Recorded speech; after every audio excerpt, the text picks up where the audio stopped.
Alors, bonjour tout le monde. Euh, Franchement, c'est une drôle d'action de grâce hein, avec la nouvelle que Pasteur Paul vient de partager et à quelque part, c'est pas. Bon, on l'a probablement appris depuis lundi ou mardi, probablement mardi, mais c'est un peu troublant d'être dans un contexte où est-ce qu'on vit tout cela, où est-ce que une famille de l'Église vit tout ça. Puis en même temps, être dans une fin de semaine où est-ce que on est appelé à rendre grâce à Dieu. Et au moment de l'enregistrement, il n'y a pas de dénouement encore. Alors pardonnez-moi s'il y a un dénouement ou si des nouvelles sortent entre-temps. Mais je veux juste vous dire aujourd'hui, mon cœur est triste et saigne. Euh, on veut espérer le mieux, mais nos yeux ont peur. Et on est de tout cœur avec la famille, les proches, et on se met dans la peau. Et je pense que tout le monde a fait un peu cet exercice-là. Ceux qui ont vu la nouvelle, on se met dans la peau de la famille, puis on n'a aucune idée comment réagir, sauf peut-être prier. Et, euh, et aujourd'hui, non seulement c'est une action de grâce qui est spéciale et déstabilisante, mais on est dans une action de grâce sans famille et sans amis. Je devine que peut-être pour vous, pour moi aussi, il y a des traditions familiales qui étaient là, ancrées depuis des années. Et là, à cause des restrictions, tout est bousculé cette année. Et franchement, une action de grâce sans famille ou sans proches, sans amis, pour partager ces moments-là, j'aimerais dire que ça craint. C'est vraiment pas l'idéal. Euh, mais je crois que, et le titre de mon message, ça va être reconnaissant en toutes circonstances. Et je crois que ça peut être un moment où est-ce que, alors que notre action de grâce est déstabilisée, alors qu'il y a tellement de choses qui se passent, que ça peut nous faire réfléchir sur le sens de l'action de grâce, à quel point notre reconnaissance envers Dieu est fondée sur quoi. Et même en tout début de message, j'aimerais même vous suggérer que bien qu'on n'ait pas nos familles, ben là, les familles dans la maison, oui, mais famille élargie n'est pas là. On peut être chacun reconnaissant de faire partie de la famille de Dieu. Et cette appartenance-là, elle est précieuse. Pourquoi? Parce qu'on a un Père plein d'amour. Parce que nous sommes des enfants acceptés, aimés, adoptés, pardonnés, bienvenus de s'approcher, ayant un avenir éternel. Des enfants qui sont choisis. Et on le chantait tout à l'heure, hein, voyez de quel amour le Père nous a témoigné pour que nous soyons appelés enfants de Dieu. Et c'est ce que nous sommes. Et j'aimerais qu'on puisse, vraiment en début de ce message-là, juste prendre 15 secondes et juste remercier Dieu pour le fait qu'on appartienne à la famille de Dieu. Et là, je ne parle pas nécessairement juste de l'Église, mais je parle d'appartenir à Dieu, d'être l'enfant de Dieu. Est-ce qu'on peut faire ça avec notre Père plein d'amour? Alléluia. Merci Seigneur. Alléluia. Alléluia. Merci Seigneur. Merci Seigneur. Merci Seigneur. Merci Seigneur.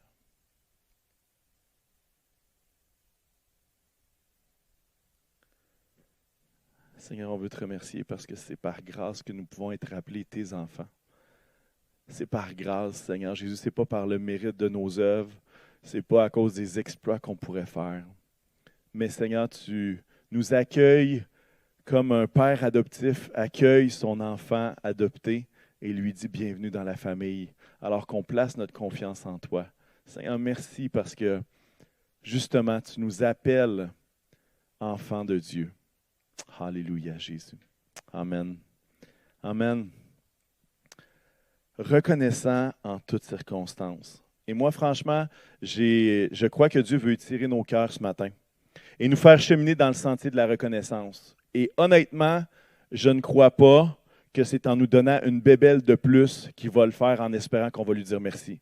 Ce n'est pas en nous donnant une anane de plus qu'on va aller plus loin dans notre reconnaissance envers le Seigneur. Et ce ne sera pas nécessairement en nous faisant vivre un moment exaltant où est-ce que c'est comme oh!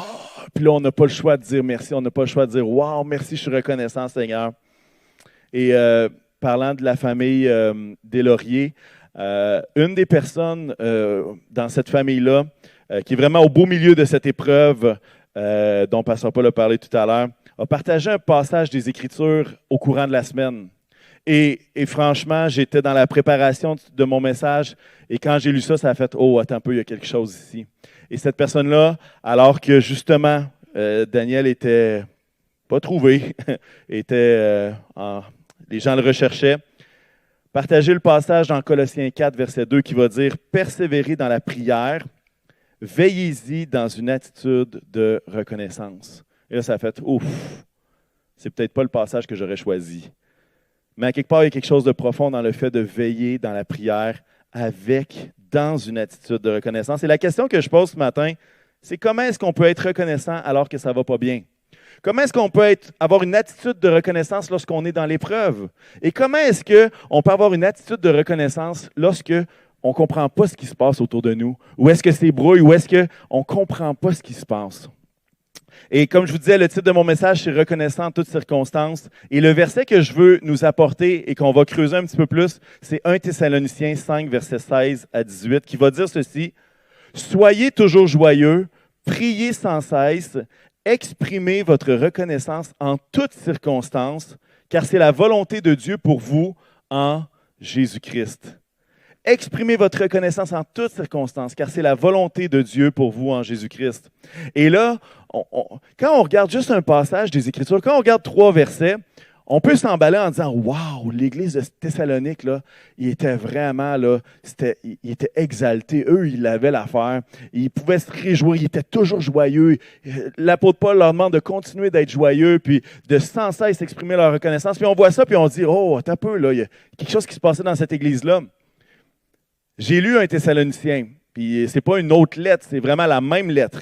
Et voici ce qu'on peut y lire et qui nous donne le contexte de qu'est-ce qui se passait au moment où est-ce que Paul écrit cette lettre-là à ses frères qui habitaient à Thessalonique.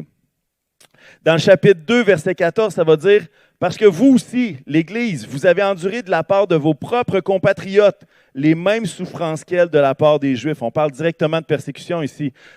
Chapitre 2, verset 18, c'est Paul qui va dire « C'est ainsi que nous avons voulu aller vers vous, du moins moi, Paul, à 1 ou 2 reprises, mais Satan nous en a empêchés. » On continue au chapitre 3, un peu plus loin. L'apôtre Paul va dire « Afin que personne ne soit ébranlé au milieu des difficultés présentes. En effet, vous le savez vous-même, c'est à cela que nous sommes destinés, aux difficultés. De fait, lorsque nous étions chez vous, nous vous annoncions d'avance que nous allions connaître la persécution, et c'est ce qui est arrivé, comme vous le savez. » Verset 7 du chapitre 3 va dire, et là c'est une épreuve de Paul et non de l'Église, il va dire, c'est pourquoi, frères et sœurs, dans nos angoisses et nos épreuves, nous avons été encouragés à votre sujet par votre foi.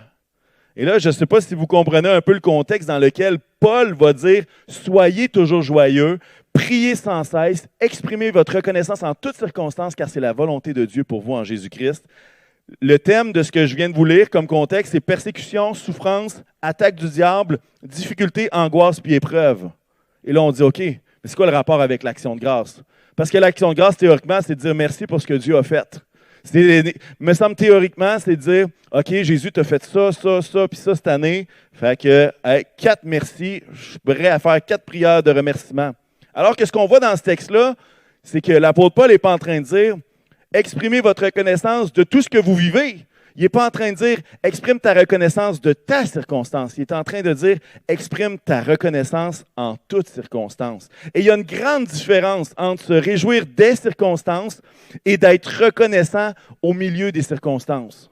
Et parfois, on mêle ça, on lit certains passages, puis on a l'impression que Dieu nous demande d'être reconnaissant de la circonstance et de l'épreuve dans laquelle nous sommes.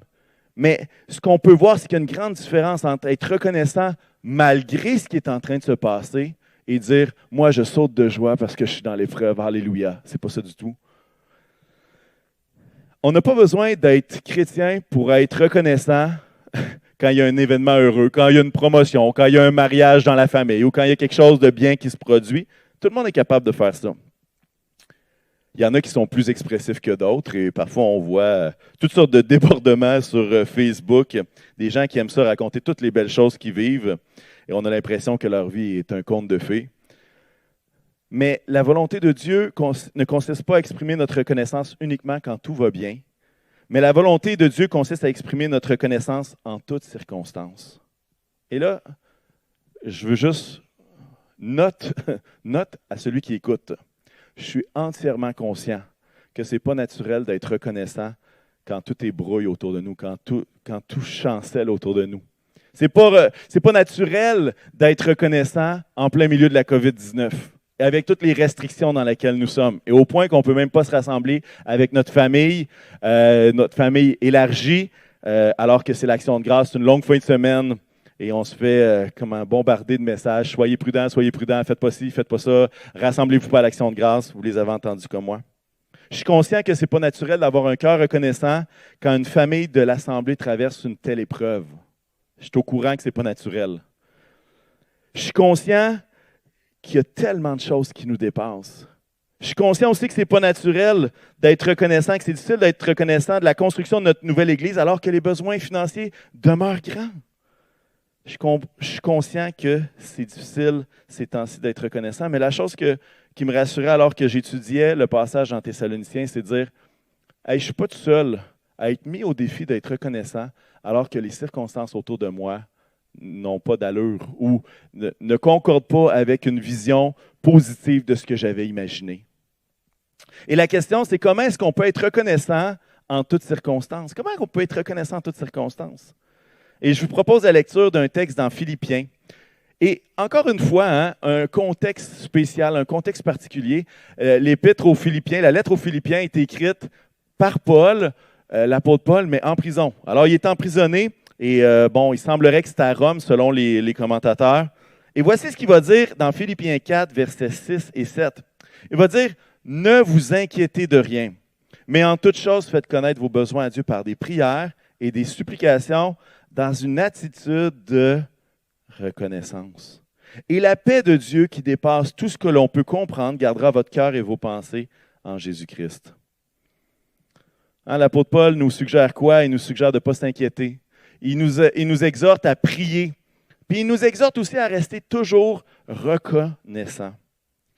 Et je réfléchissais à ce texte-là et je me disais, c'est quoi la récompense d'être reconnaissant alors qu'on présente nos besoins à Dieu, alors qu'on décide de tasser l'inquiétude pour faire place à des supplications, que plutôt que s'inquiéter, on prend ce temps-là pour prier et pour remettre nos fardeaux à Dieu. C'est quoi la récompense de faire tout ça? Et souvent, ce que je remarque, et si vous avez, je suis certain que vous avez vécu la même chose que moi, la récompense de nous inquiéter de rien, mais de faire confiance à Dieu et de présenter notre besoin, ce n'est pas nécessairement qu'automatiquement notre requête va être exaucée puis notre problème va disparaître. La récompense, c'est quoi? C'est que tu expérimentes Dieu directement. Pourquoi il va dire la paix de Dieu qui surpasse toute connaissance, qui dépasse tout ce que l'on peut comprendre, va garder votre cœur et vos pensées en Jésus-Christ. Et parfois, on a l'impression que lorsque, justement, Dieu donne sa paix et on prie pour une paix qui dépasse l'intelligence, on a l'impression que c'est comme si Dieu prépare un paquet cadeau, une boule de laine, puis il pitche ça sur la personne, puis la personne reçoit la paix. Puis là, il espère que Dieu va avoir fait une grosse boule de laine pour avoir le plus de paix possible, comme si c'était un don qui vient de l'extérieur et qui tombe sur la personne. Alors qu'en réalité, la Bible nous dit que Jésus est le prince de la paix. Qu'est-ce que ça veut dire? Ça veut dire que la paix de Dieu qu'on expérimente, c'est Dieu qui s'approche de nous, c'est Dieu qui est en nous, c'est Dieu qui vient et il est la paix, il est ma paix. La récompense de s'approcher de Dieu avec une attitude de reconnaissance, la récompense, c'est Dieu. La récompense, c'est la présence de Dieu. La récompense, c'est Dieu lui-même. Et la source de notre reconnaissance, c'est Dieu. Comment peut-on être reconnaissant en toutes circonstances? J'aimerais vous suggérer la chose suivante, c'est d'arrêter d'être reconnaissant que pour les circonstances. Comment être reconnaissant en toutes circonstances? C'est d'arrêter d'être reconnaissant uniquement des circonstances. Qu'est-ce que ça veut dire? C'est qu'on voit, quand on est dans notre expérience d'être humain, on voit les choses que Dieu fait. On est capable de percevoir quand Dieu intervient dans notre vie. Et c'est absolument merveilleux. C'est phénoménal. Quand Dieu agit dans nos vies, exauce nos prières, c'est une source de bénédiction incroyable. Mais c'est pâle comparativement à la grandeur de qui Dieu est. Parfois, je vois cette image-là un peu comme la lune et le soleil. La lune étant ce que Dieu peut accomplir dans notre vie, ce que Dieu peut faire, les choses merveilleuses qu'il peut accomplir.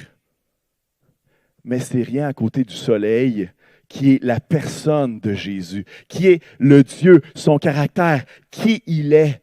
Et à quelque part, la lune, bon, je ne ferai pas de cours d'écologie aujourd'hui, mais à quelque part, la lune illumine uniquement parce qu'il y a le soleil en arrière.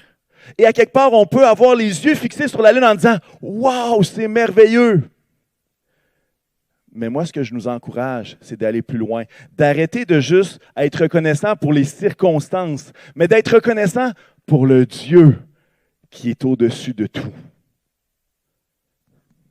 Je vais vous donner 3 exemples ce matin de la foi qui demeure dans une attitude de reconnaissance. Je ne sais pas si vous comprenez où est-ce que je m'en vais, mais j'espère que vous êtes avec moi ce matin. Je ne sais pas si vous vous rappelez, il y a 3 ans, il y a un incendie qui a ravagé le 900 boulevard Le Bourgneuf. Je n'étais pas sur place quand c'est arrivé. J'étais dans une chaloupe en train de pêcher un poisson. J'étais en vacances. Les poissons étaient vraiment excellents d'ailleurs. Mais je n'étais pas sur place quand c'est arrivé. Mais de mes informateurs, des gens qui étaient là, il n'y a personne qui était en éclat de joie devant le bâtiment qui brûlait. Il n'y a personne qui dansait de joie devant les flammes ou qui disait « Wow, je suis content de voir les pompiers, c'est malade! » Il n'y a personne qui faisait ça. Je n'ai pas vu personne se réjouir de ça dans les semaines et dans les mois qui ont suivi. Et pourtant, cette épreuve-là, qu'est-ce qu'elle a fait? Qu'est-ce qu'elle a produite? Elle nous a fait grandir comme assemblée, comme individus, en persévérance et en résilience. Elle a permis même qu'on soit en mesure de bâtir ici parce que, entre vous et moi, franchement, pas de feu, pas de finances suffisantes pour bâtir ce qui est ici. Ça, c'est la réalité.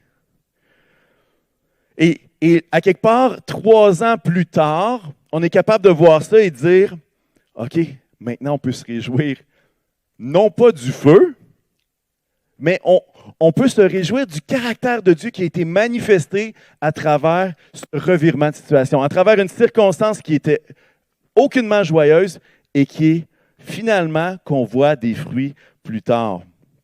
On s'est réjoui quoi? Pendant les 3 dernières années, on s'est réjoui de la fidélité de Dieu. On s'est réjoui de la providence de Dieu. Parce que même 1 semaine et demie après, même 2 semaines après, 1 semaine après, on était déjà à Eva en train de faire une réunion. La providence de Dieu qui nous a accompagnés pas, à travers tellement d'étapes. Et à quelque part, on se réjouit qu'il est demeuré avec nous pendant tout le parcours, pendant toutes ces étapes-là. Et là, on est ici, puis Dieu est encore avec nous. On se réjouit qu'il prenne soin de nous. Alors, ma reconnaissance, ce n'est pas l'argent qui vient du feu, des assurances. Ce n'est pas le feu, ni même le fait que je suis maintenant délivré de la pollution visuelle d'un tapis jaune en permanence. Ce n'est pas ça ma reconnaissance.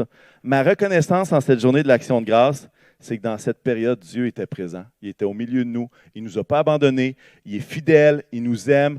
Il console. Il est en contrôle. L'objet de ma reconnaissance, c'est une personne et non une action. L'objet de ma reconnaissance, c'est une personne, Jésus. C'est Dieu qui est l'objet de ma reconnaissance et non une action de bénédiction. 2e exemple que je veux vous donner. J'ai parlé cette semaine avec une personne qui a vécu une épreuve vraiment terrible il y a de ça quelque temps. Une épreuve qui s'apparente à ce qui est en train de se vivre avec la famille des Lauriers et qu'on souhaite à personne d'ailleurs. Et elle me disait, cette personne-là, elle me disait, j'étais en colère contre Dieu. Et à chaque jour, je lui ouvrais mon cœur pour qu'il sache que je n'étais pas contente. Et j'ouvrais mon cœur pour qu'il sache qu'est-ce qui se passait en dedans. Il y avait une grande, grande souffrance. Et elle me partageait quelque chose et j'ai trouvé ça saisissant. Elle dit, à chaque jour, j'exprimais cette douleur, mais je disais à chaque fin de prière, je suis en colère, mais merci d'être là. Je ne comprends pas, mais merci d'être encore là. Je suis vraiment pas contente. Je suis vraiment découragée, plus capable. Mais merci d'être toujours là avec moi. Et à quelque part, lorsque j'entendais cette histoire-là, j'étais comme prier avec une attitude de reconnaissance.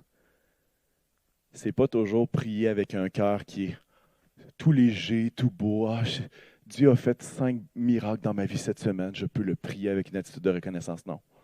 C'est à quelque part en train de reconnaître qui Dieu est et d'être capable d'être reconnaissant non pas de la circonstance, mais d'être reconnaissant de qui Dieu est, son caractère, alors qu'on est au milieu d'une situation qui est fort désagréable. J'aimerais vous dire que tout est parfait dans la vie de cette personne-là. C'est pas vrai. Tout n'est pas parfait aujourd'hui, mais son attachement à Dieu est plus fort aujourd'hui qu'avant cette épreuve-là. Je crois que cette attitude de reconnaissance, cette reconnaissance que Dieu était présent, que Dieu était là, je crois que ça a contribué au fait qu'elle est plus forte présentement qu'elle l'était avant cette épreuve-là. Le premier puis le deuxième exemple, c'est des exemples du passé. Je vais vous en donner un actuel. Peut-être vous poser la question, comment avoir une attitude de reconnaissance quand il manque 2,78 millions pour compléter le projet de construction, dont une somme de 787 000 qui dépasse notre limite accordée pour emprunter et qui doit être payée dans un horizon quand même à court terme. Comment est-ce que je peux avoir une attitude de reconnaissance quand il y a un défi devant moi qui est de cette ampleur-là? Et comment? J'aimerais vous suggérer que lorsqu'on fixe les yeux sur lui puis qu'on découvre qui il est, ça nous permet d'être reconnaissant peu importe les circonstances. Et je dois vous avouer que c'est exactement ça le cœur du 28 jours en contact étroit avec Jésus. C'est exactement ça le cœur. Le défi est grand, mais nos yeux ont vu qu'ils restent fixés sur Jésus. Pourquoi? Parce que bien que nos circonstances soient peut-être grosses comme ça, le soleil, lui, il est immense. Il n'y a pas de limite et on n'est pas capable de le cerner tellement qu'il est gros. Et je dois vous avouer que lorsqu'on se met à l'écoute, lorsqu'on lit sur Jésus, dans l'Évangile de Matthieu, lorsqu'on passe du temps avec la personne de Jésus, on fixe nos yeux sur sa personne. Et de cette façon, ça nous rend capables de garder une attitude de reconnaissance, peu importe, au milieu des circonstances. Dans les lectures proposées, à chaque jour, c'est un chapitre de l'Évangile de Matthieu, et quelqu'un a fait une paraphrase suite à sa lecture de Matthieu 6, et j'aimerais vous la partager. J'ai trouvé ça fort intéressant. Et ça disait ceci, peut-être vous allez reconnaître le passage, c'est Matthieu 6, 31-34, mais qui était un peu mis selon les circonstances actuelles, disons ça comme ça. Il va dire la chose suivante, « Ne vous inquiétez pas en disant comment allons-nous terminer la construction? D'où viendront tous ces dollars? Il sait bien que vous avez besoin de toutes ces choses. Cherchez premièrement la croissance spirituelle de toute l'Église, via le projet en lui, je crois, et tout cela vous sera donné. Ne vous inquiétez donc pas pour le lendemain. » Et lorsque j'ai entendu ça, lorsque j'ai lu ça, j'ai juste le goût de dire un grand « Amen ». Parce que c'est exactement ça le cœur du projet en lui, je crois. Le projet en lui, je crois, ce n'est pas une question juste de ramasser de l'argent. Le projet en lui, je crois, c'est de dire « Je veux fixer mes yeux au bon endroit ». Pourquoi? Entre autres, pour être capable d'être reconnaissant sur la personne de Dieu, sur la personne de Jésus, et non pas fixer mes yeux juste sur qu'est-ce qui manque, mais qui Dieu est pour moi.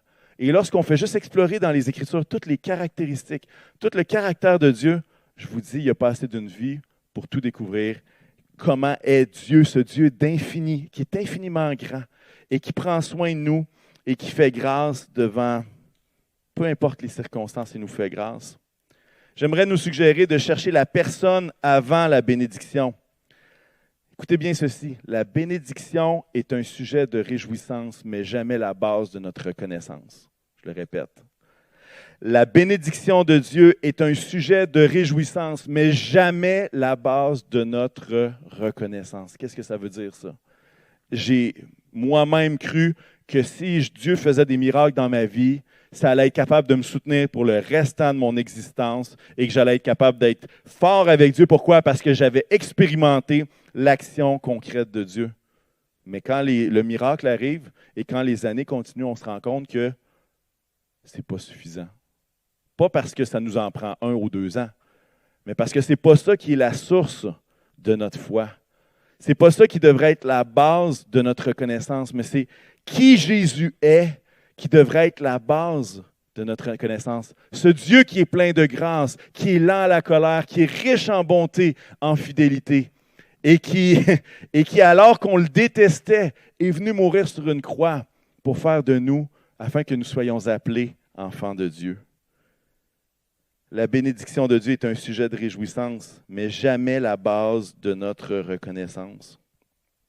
Et à ce moment-ci, dans le projet En lui, je crois, on est encore au stade d'encourager chacun à s'approcher de Dieu, à prier, à dire « Seigneur, qu'est-ce que tu veux que je fasse à travers ce besoin-là qui est devant nous comme assemblée? Qu'est-ce que tu veux? À quel point veux-tu que je sois un partenaire dans cette mission-là qu'on a comme Église? » Et à ce sujet-là, peut-être vous mentionnez qu'en date du 4 octobre, peut-être vous dites « Ah, mais on est rendu où là présentement? Qu'est-ce qui se passe? » Bien, en date du 4 octobre, après seulement 2 semaines, alors qu'on n'a même pas mentionné comment on pouvait donner, bien, il y a déjà un 28 000 qui est rentré en don et qui fait en sorte qu'on continue d'avancer à chercher Dieu. On continue à avancer, d'être reconnaissant de qui Dieu est, à chercher la face de Dieu.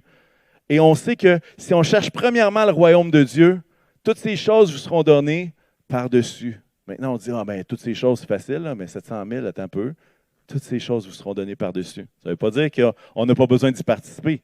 Ça fait juste dire que Dieu, alors qu'il conduit chacun, est capable de nous faire passer et nous surprendre. Je vais dire ça comme ça, peut nous surprendre. Et pour ceux qui s'inquiètent, et peut-être qu'il y en a qui disent hey, ben moi, je sais quel montant je veux donner, mais je ne sais pas encore comment faire, je ne sais même pas comment donner là, présentement. Bien, il y a le moyen de le faire à travers les mêmes plateformes que les dîmes et les offrandes. C'est possible dans vos paiements de facture, ceux qui sont habitués, vous savez de quoi je parle, mais c'est facile de mettre son numéro de donateur puis de marquer « Je crois » ou de marquer à la fin « Édifice » pour que ça puisse aller dans le projet « En lui, je crois ». Mais à quelque part, comme je vous dis, notre priorité, c'est quoi? C'est de chercher d'abord le royaume de Dieu. Et dans Philippiens 4, on a lu le passage qui dit « Ne vous inquiétez de rien, mais en toute chose, faites connaître vos besoins à Dieu avec une attitude de reconnaissance. » Quelques versets plus loin, l'apôtre Paul va dire quoi? Il se réjouit parce que l'Église de Philippe a contribué, parce qu'il était dans le besoin, puis il a contribué à sa subsistance finalement. Et puis il va dire la chose suivante, au verset 17, il va dire « Ce n'est pas que je recherche les dons, mais je désire qu'un fruit abondant soit porté sur votre compte. » Et ça, c'est une... Oh. Ah! Ça, c'est plate. Christian, je m'en excuse. Je vais le replacer, OK? Comme ça va faire comme si c'était rien passé. Alors, c'est la beauté du montage. Il ne s'est rien passé, OK? Merci, Christian, de m'aider. Désolé. Ce n'est pas que je recherche les dons, mais je désire qu'un fruit abondant soit porté sur votre compte. Et la semaine prochaine, je vais juste vous mentionner, on commence une série de prédications qui sera intitulée, et avec un grand roulement de tambour, ça va être intitulé « En lui, je crois ». Incroyable, hein? On est vraiment original, on est créatif. Mais en fait, à travers cette série-là, on va être mis au défi de grandir dans la foi. Et on va parler de la durée du projet, des façons d'être partenaire. Alors, je vous encourage de ne pas manquer ça. Et je vais fermer la parenthèse ici. Parce qu'en fait, le point principal, c'était comment est-ce qu'on peut avoir une attitude de reconnaissance lorsqu'on a un besoin qui est au-delà de nos capacités, qui est au-delà de au-delà de ce qu'on peut naturellement avoir comme ressources. Et je veux revenir sur les questions que j'ai posées au début du message et peut-être nous lancer sur quelques pistes. Comment peut-on être reconnaissant alors que ça ne va pas bien? J'aimerais nous suggérer qu'on pourrait peut-être baser notre reconnaissance sur qui il est. Comment est-ce qu'on peut avoir une attitude de reconnaissance alors qu'on est dans l'épreuve? Baser notre reconnaissance sur notre identité en Jésus. Qui nous sommes en lui. Et ça, là, peu importe les circonstances, ça ne change pas. Lorsque Dieu nous adopte, là, il ne dit pas que c'est un contrat d'1 an. Dieu nous adopte, puis c'est fait. Là. Notre statut, il ne change pas, il ne fluctue pas. Il n'est pas variable de notre humeur. Notre identité en Jésus, souvent, c'est nous qui l'oublions, mais Dieu, lui, ne l'oublie pas. Il n'oublie aucun de ses enfants. C'est ce que les Écritures nous enseignent. Comment peut-on avoir une attitude de reconnaissance alors qu'on ne comprend pas du tout ce qui se passe autour de nous? J'aimerais nous encourager à chercher Dieu davantage que l'on cherche sa bénédiction ou sa réponse. Aujourd'hui, c'est l'action de grâce. Aujourd'hui, on vit une situation qui est vraiment troublante, comme assemblée. Puis là, je parle de la situation avec la famille des Lauriers. Mais aujourd'hui, je veux nous mettre au défi de croître en lui. Et je veux vous donner un défi pour cette semaine. Et vous êtes libre de l'accepter ou pas. Mais le défi est le suivant. C'est de passer une semaine avec un cœur reconnaissant pour qui il est, sans baser notre reconnaissance sur la bénédiction présente ou passée. C'est que pendant toute la semaine, là, pendant 7 jours, là, vous passez une semaine avec un cœur reconnaissant pour qui Jésus est. Point. Et vous savez, on est dans une société où est-ce que les actions sont énormément importantes, où est-ce que ce qu'on possède est vraiment important, où est-ce qu'on se rappelle des bonnes choses. Mais j'aimerais, et ça, facilement, là, je vous le dis, ça va être compliqué la première journée. Pourquoi? Parce que vous allez dire, OK Seigneur, je te remercie, parce que tu m'as donné ma famille, fait que tu es fidèle. Non, remercie Dieu parce qu'il est fidèle. Je ne sais pas si vous comprenez la distinction entre les deux, mais c'est de s'habituer d'avoir les yeux fixés sur qui Jésus est, plutôt que juste se rappeler des 5 actions qu'il y a eu cette année que Jésus a faites en notre faveur, et des 5 autres en 2019, et des 4 autres, et peut-être qu'il y a une année que vous ne vous souvenez plus de rien. Et parfois, c'est facile d'oublier ce que Dieu a fait, mais croyez-moi, lorsqu'on fixe nos yeux sur qui Jésus est, il n'y a pas moyen de, comment je dirais ça? Il n'y a pas moyen de l'oublier. Pourquoi? Parce que, comme je vous dis, les Écritures vont dire que son amour est large, profond, haut. Il n'y a rien qui peut dépasser la grandeur incommensurable de son amour et de qui il est. Alors, peut-être que ce défi-là n'est pas ce que vous attendiez alors que vous écoutiez cette prédication, mais j'aimerais vous rassurer en vous disant la chose suivante. On est tous dans un cheminement. On est tous dans un cheminement et tous nous avons besoin de cheminer en reconnaissance et particulièrement dans la saison dans laquelle nous sommes avec la COVID, avec les empêchements, avec tout ce qui peut se passer. On a tous besoin de cheminer et je vais vous avouer que j'ai besoin de cheminer également afin que mon cœur puisse être reconnaissant constamment de qui Jésus est pour être en toutes circonstances reconnaissant. Cheminement, contentement, adoration. 3 mots-clés que je veux vous partager alors que je vais inviter les musiciens à venir me rejoindre à ce moment-ci. Cheminement, on a tous besoin de cheminer, on a tous besoin de grandir. Et franchement, est-ce que c'est facile de remercier Dieu alors que les circonstances, alors que notre cœur est dans la tristesse pour toutes sortes de circonstances? J'aimerais vous dire que c'est facile, que c'est vraiment évident. La réponse, c'est que ça ne l'est pas. Mais Dieu veut nous faire cheminer en reconnaissance. Le contentement, j'aimerais vous poser la question suivante. Est-ce que Dieu est suffisant pour vous? Qu'est-ce que je veux dire? Est-ce que Dieu seul est suffisant pour vous ou il faut avoir Dieu plus 5 bénédictions par année pour que ça soit suffisant? Je ne sais pas si vous comprenez ce que je veux dire là. Est-ce que Dieu, qui il est, ce qu'il a accompli à la croix, le fait qu'il vous ait adopté, est-ce que c'est suffisant? Ou peut-être que pour vous, ce n'est pas suffisant. Et j'aimerais qu'on puisse réfléchir à cette question-là. Parce que les gens les plus reconnaissants que je connais ne sont pas les personnes les plus riches, ne sont pas les personnes les plus bénies, mais les gens les plus reconnaissants, c'est ceux qui vivent dans le contentement, qui sont capables de vivre avec ce qu'ils ont, sans nécessairement vouloir toujours avoir plus ou avoir la, et là je vais le dire de façon sarcastique, la bénédiction de l'année 2020. Comme si c'était un char de l'année, que Dieu nous réservait un char de l'année à toutes les années. Les personnes les plus reconnaissantes ne sont pas les personnes les plus riches ou les plus bénies, mais ceux qui vivent dans le contentement. Et cheminement, contentement, adoration. Un cœur reconnaissant adore. Il n'adore pas la bénédiction, mais il adore la personne de Jésus. Un Thessalonicien, notre texte de base va dire quoi? Il va dire « Soyez toujours joyeux, priez sans cesse. » Et écoutez bien ce mot-là. Exprimez votre reconnaissance en toutes circonstances, car c'est la volonté de Dieu pour vous en Jésus-Christ.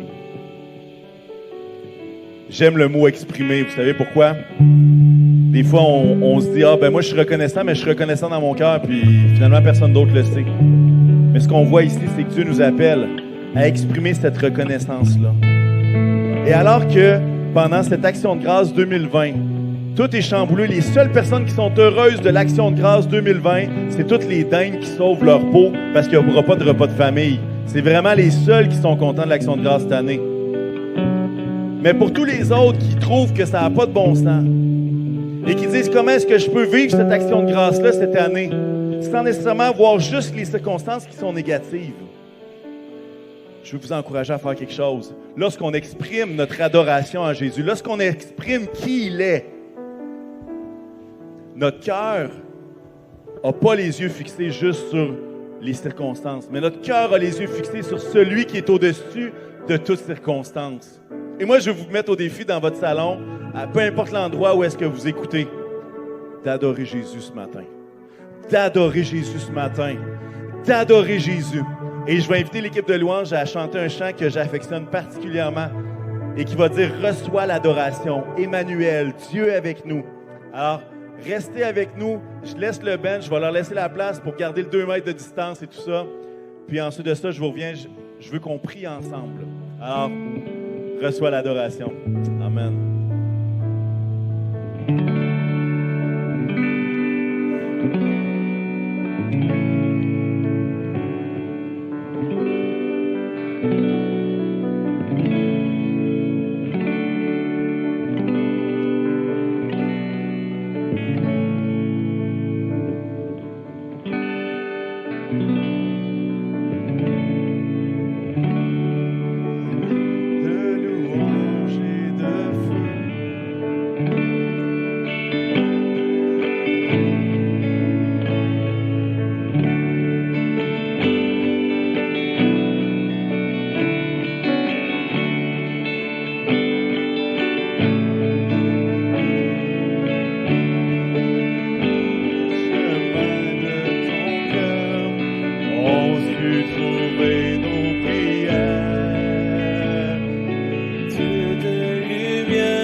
À ta grandeur, afin qu'on puisse voir qui tu es. Donne-nous la force, Seigneur, d'être reconnaissant cette semaine, non pas juste pour les choses que tu fais, mais pour qui tu es. Seigneur Jésus, on veut te rendre gloire, Seigneur. On veut te remercier en cette action de grâce. On veut que nos cœurs, Seigneur, demeurent dans la reconnaissance. Fais-nous cheminer, pas à pas. Seigneur, donne la force, Seigneur Jésus, à tous ceux qui en ont besoin aujourd'hui, à tous ceux, Seigneur, qui souffrent, à tous ceux, Seigneur, qui vivent des situations et que ce message les étire. Pourquoi? Parce que c'est contre nature, c'est pas naturel. Seigneur, donne-leur une force et un courage surnaturel. Merci, Seigneur. Que ton nom soit béni, Jésus. Amen.